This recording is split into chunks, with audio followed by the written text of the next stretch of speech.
Shape of the City. I'm Clover Frederick, and I'll be your host. We often hear the expression, "It takes a village to raise a child." Two local organizations, the Salvation Army of Lincoln and the Lincoln Police Department, have stepped up to help give kids in our community a safe place to meet up with peers and a chance to get to know the officers protecting the streets.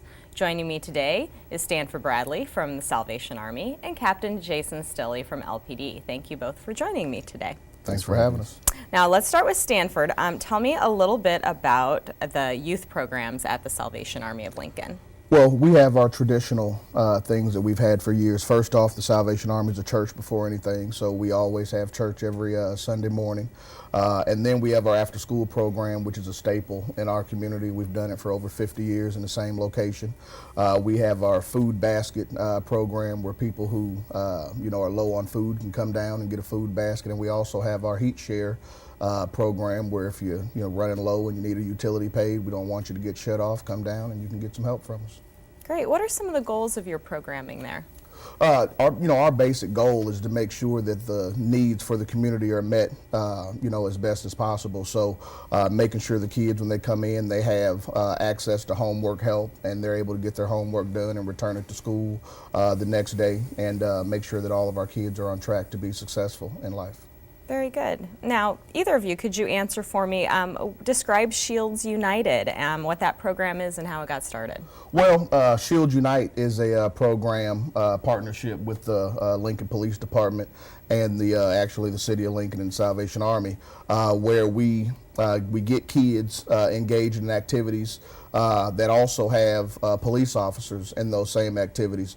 And these kids are able to meet the police officers, talk to the police officers, develop relationships with these police officers, just in case, Lord forbid, that one day this officer has to, give this kid a ticket or, engage during his job with this kid. And, they could already have a relationship in place, and instead of, taking this kid to the detention center, maybe he's able to reach him and take him home and talk to a parent and, not get him involved in the system so early and just try to help him outside of the judicial system. Right. Now, Captain Stille, what kind of impact have you seen from this program? I think it's been very beneficial from us. Going into this program, we had two main goals, and one of them was to provide a pro-social activity for the kids, something fun that they could get involved in. And then the other one was in response to this anti-police rhetoric that's been going on around the nation, high-profile events that have happened. And we're starting to hear, even from youth here, that we don't like the police, and they may have never had any interaction with the police department. So what we try to do is we get the kids involved with officers in the neighborhood. We remove this uniform, which I put on every day, and I don't notice it, but it can be a barrier to communication, especially for kids. So we put them on an even playing field, and then this program is very democratic. So the kids have a lot of say in what foods they eat, what activities they do, events that they want to talk about, and it's just been a really positive interaction between us and the youth in that community. Great. Are there stories that you could tell that you've seen? It's not a story. It's just it's just something that happened. Is the very first meeting, we didn't let the kids know that there are police officers that were volunteering to be a part of the club. And so, we had the whole meeting and we talked about different social issues that were going on.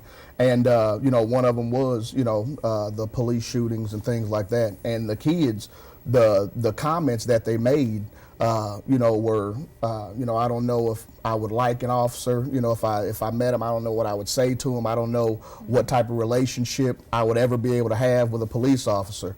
And at the end of that meeting, we tell them, we say, well, you know me, I'm Stanford Bradley, I'm the director of the Salvation Army. And then the officers introduced themselves, and the kids were dumbfounded. They were in awe that these police officers are just like us. They wake up every morning, they send their kids off to school. They want the best thing for the city. They want the best thing for these kids. And until they take that uniform off, a lot of kids don't view them in that way. So it just broke down a lot of barriers. And those same kids invited their friends the next week and say, hey man, I know some police officers that are a little cooler than you thought they would be, you know, and then those officers also actually brought their kids, you know, and so for a police officer to bring his own kids to a program that we're doing, you know, kind of speaks volumes for the kids that are in the program, the people we have running the program, and that, you know, he kind of has some faith that we're doing the right thing. Very good. Good. Now, why is a program like this so important in our community? I think from our standpoint, we often hear about the voting members, and we get calls about an activity or an event that goes on, and people want to weigh in on it. The kids are part of that community, but we don't normally hear from them. Right. So I got into this job, and all the officers that I work with got into this job to make a difference, and we're members of the community. I want to hear from everybody, it would really break my heart to hear somebody say that they don't feel like they're represented by their police department, or they don't have a say, they don't have a voice, and a lot of the kids feel that way. So I think getting those kids their opinions and having the officers interact with them, they know they can see us as people, they can see us as community members and not just as officers, and that's really beneficial for us. And then from the kid side of it is, a lot of the kids that we deal with, you know, have not had any interaction with police officers unless they've seen a family member arrested, or mom arrested, or dad arrested, or a brother or sister. So their sense of policing is bad from the start, you know. So this program's important, you know, just to break down those barriers and start some communication where kids feel comfortable interacting with police officers. Right. What sort of impact have you seen on the police officers themselves that have been involved in this program? Very excited. So we have 3 officers, 2 of them on the center team, which I command, which is at 27th and Holder. It's just a short walk from the Salvation Army, which makes this a great marriage. Right. And then another officer from the Northwest team.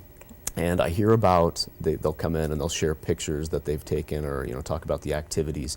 And so they are very engaged with this. They're very, I mean, I think, dumbfounded and awestruck by the relationship that they have built up. And so it's really neat. It puts a smile on your face when they come running in, you know, on a Monday morning or something, and they say, hey, this is what we did this week. Very good. What advice do you have for other communities or organizations that are interested in starting a program similar to this? I would say that a good plan today is better than a perfect plan, you know, later on down the road. So just jump in with both feet, find a partner. STANFORD really, and the officers that make this program, they make it what it is. And, you know, when I see the youth interact with STANFORD, they respect him. They know if you talk to STANFORD for any length of time, you know that he is absolutely committed to the youth in this community, and the passion just kind of resonates with people. So for us, it was very easy to establish a program with people that are so connected. Other communities can do the exact same thing. You just find the right partners, you jump in with both feet, and tweak it as necessary. Good. And that's the biggest thing, is just finding people that care, finding people that want to make a difference, and you know, that have stake in the community, you know. And you know, I tell people all the time that my payment, you know, for what I do is each year I get to go down to the Pinnacle Center and watch kids walk across the stage and graduate high school. That's something I was never able to do, you know. So every time that they invite me down, I make sure I'm there, and you know, that's the reward in it, is seeing these kids move on and become prosperous, and, you know, come back and, you know, help Lincoln become the great city, and continue to be the great city that it is. Very good. Now, if somebody watching is interested in getting involved somehow, what can they do? Give me a call. Okay. The number is 402-474-6263. My extension is 1508. If I'm not there, leave a message. I always return the call, and we want as many reputable volunteers and kids. If you need something to do and you want to build some leadership skills, and you want to have some activities where you know things are going to be safe, and you're going to have reliable people who look out for you and make sure your well-being is taken care of, come on down. We'd love to have you. Well, thank you both so much for joining me today. I really appreciate it. Yeah, thanks a lot. Yeah. When we return, we'll learn about how you can give blood to save lives. My name is Damon Hershey. I'm one of many people in Lincoln that rides a bike year-round. It is important for winter riding to be prepared, especially being visible. You want to have a good quality light. You want to be visible to all road users. You want to be sharing the road. You also want to remember the 3-foot passing law. That's a safety for both the cyclists as well as the motorists. And of course, if you'd like to find out more, you can visit lincoln.ne.gov. Welcome back to Shape of the City. About 40,000 pints of blood are used in the United States every day, and it can take as little as 3 teaspoons of blood to save a baby's life. Today, Carrie Lundeen from the Nebraska Community Blood Bank is here to teach us more about the organization and donating blood in our community. Thank you for joining me, Carrie. Thank you for welcoming us. We're happy to be here. Good. Well, we're going to get started by testing my blood type. Is that right? That's right. Okay. I've got my gloves on, so let me just clean up. Do you have a particular preference on finger? Okay. Go for it. Just get this going here then.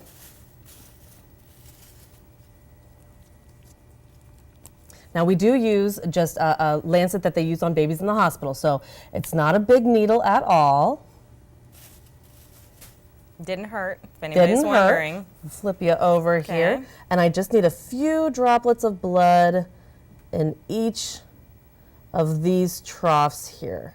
They're labeled A, B, and then the other one is the RH factor, and let us know if you're positive or if you are negative. You want to put a little bit of pressure on there.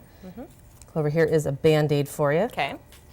So these are the reagents that we use to determine what the blood type is. And this one's called anti-D. So this one's going to help us determine your plus or your minus, negative or positive. This is anti-A. And basically, if your blood has A antibodies or if they have B antibodies, it's going to show up in the form of these troughs as trying to get away from that antigen. So it doesn't want to be near the antigen. So we're going to see little specks, or it might look like little bubbles. Sometimes it kind of resembles grains of sand. If nothing shows up in the A or the B though, then we know that you are type O.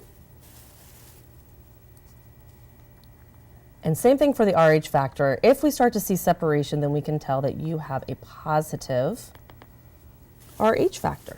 Now, I brought this light here. We're going to set this right on top. Now, I think you can probably clearly see that the A is 100% separating. The B is still very fluid, and sometimes it helps to kind of go back and forth here. And just because I need to have a close look, there's nothing really going on in the B or the RH factor, so you are A negative. That's what I thought. Okay, and that's more of a rare single-digit blood type. Only about 6% of the population actually has an A negative blood type. So something new, something neat to learn about yourself. Yeah, that's very cool. Well, why don't we talk a little bit about the Nebraska Community Blood Bank? Tell me about its mission and its history. So we were founded by the Lancaster medical professionals, and that was back almost 50 years. So we're coming up on a really big milestone. Since then, we became the Community Blood Bank, and then in the most recent years, we are the Nebraska Community Blood Bank. Okay, very good. Now, for those who don't know, explain how blood donations are used, the different uses for them. So every blood donation, a whole blood donation will have red blood cells, they'll have platelets, they'll have plasma. That is always separated out from the lab at the laboratory, and each of those components are then used separately for patients in need to our area hospitals. Anywhere from people who are fighting cancer and going through chemo needing platelets or plasma to traumatic events or accidents where there's red blood cells that needed. Each component really has its own special need for that particular patient. Okay, and then what are the different ways that people can donate? They can donate whole blood. They can donate whole blood, which is all 3 of those components. It's 1 pint that is taken from you. The other one is a double donation, which is we're going to take 2 units of the red blood cells, but we're going to give you back all of your platelets, all your plasma, that fluid. So your body really isn't losing, twice the amount of anything. We're just taking just the red blood cells themselves. And then the third one is to donate platelets. And platelets are they're only good for 5 days, and you can actually donate platelets every 2 weeks. So that's kind of a rapid return around with donations, only because their lifespan doesn't take that long. Okay, okay. Now explain blood typing like we just did here, and what are some of the blood types that are needed most? So I can make an argument for every blood type actually being needed, and really what the most important thing is, what does that patient at the hospital need at that time? A lot of times we hear about the universal donor, which is O negative. There's not very many people who are O negative. Only 7% of the population is O negative, and you know that blood is a blood type that anybody can use, whether it's preemie babies in the hospitals who don't have enough blood to even blood type. So if they need any sort of blood products, they're going to get O negative. Or an accident out in the middle of I-80 where the helicopters carry O negative blood, they're not going to have time to type that person. So if they need blood right there on the spot, they're going to get O negative blood. But across the board, if you look at O positive, which is one of the most common blood types, they can only get blood from other O's. Now, O negative, O positive, but so there's always a large demand for the larger the group of people who have that blood type, there's always a demand for that. And then you can counter with the more rare blood types, which is a lot of those are going to be those negative blood types, A negative, B negative, AB negatives, all those single digits. Well, we just need more people to be out there and donate because there's just not a lot of them out there. Okay, very good. Now, how are you able to type someone at one of your events? Do you do it the same way? Yeah, pretty much. We do a lot of health fairs. We do a lot of lunch and learns. We blood type at our high schools. Really, it's just a really great opportunity to teach someone something about themselves that they don't already know, and a one-on-one conversation about the benefits of donating blood and what that blood type means to our hospitals and area patients. Okay, very good. Now, what should someone keep in mind before and after donating blood? The most important thing is to be hydrated. Okay. And hydration usually takes between 12 and 24 hours. And so I always tell people, hey, start drinking really good fluids about 24 to 48 hours before you plan to donate. And of course, we want you to make sure that you're having good, healthy meals. So some people get it confused with getting your blood drawn at the doctor's office where you need to fast. And we do not want you to fast. We absolutely want to make sure that you are eating a good, healthy meal so that your body is prepared and ready to donate that pint that we're taking from you. Okay, very good. And then afterwards you get cookies and snacks, right? Yes, the cookies, the juice. We have the stickers that say I do it for the cookie, and it's true. And that cookies and juice, that's there to trick your body into thinking that it didn't lose anything at all. Okay. So it's a really important factor. Some people who maybe are like, oh, I'm not into sweets or whatever, please drink the cookies. I mean, drink the juice, eat the cookies, and help your body recover from that. So tell me, what are some of the misconceptions about being able to donate blood? Well, a lot of what people maybe not know, but FDA regulates all of those medications and those travel deferments and that you hear about of people not being able to donate. One misconception is that a tattoo, you have to wait a year, but you don't. You have to wait 30 days. However, if you did get a tattoo over in another country, we don't regulate those laws or how that tattoo parlor is run. So there are some specialized deferrals, longer deferrals for that, but here in the United States it's 30 days.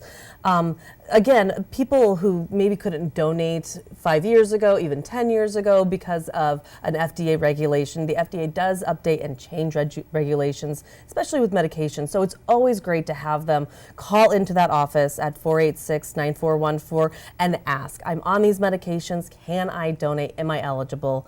Only 37% of the population at any given time is eligible to donate, and out of that, only about 7% of the population does donate.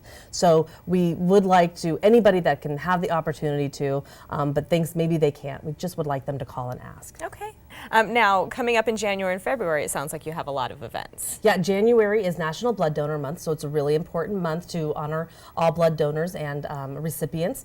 The Broadcasters Unite Blood Drive with 1011 and KFRX is happening in January, right after the New Year's, and that's always a nice big event that brings our broadcast house together and for the public. But anytime that you can go onto our website, we have a calendar of all the open blood drives that happen, and there's usually one every day that somebody can go to if they want to. Okay, and then of course you've got your standing places where people can walk in anytime and absolutely donate, we have 3 locations, 84th and O, 27th and Fletcher, and 14th and Pine Lake. So those places are available for walk-ins.